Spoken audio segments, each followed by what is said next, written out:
How to unhide comments on Facebook. Hi guys, in this video I will show you how to unhide comments on Facebook, easy and quick. First thing, go to your Facebook, choose one of those posts that you hide a comment in. For example, I hide this comment of Rebecca.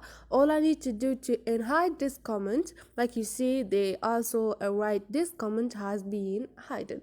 All I need to do is keep clicking on the comment and you're gonna find the option number 2, which is unhide comments. Click on it and like you see, now the comment has been like I can see the comment now, and this is it. If you want to hide it again, just keep clicking. You're gonna find hide comment at the last option.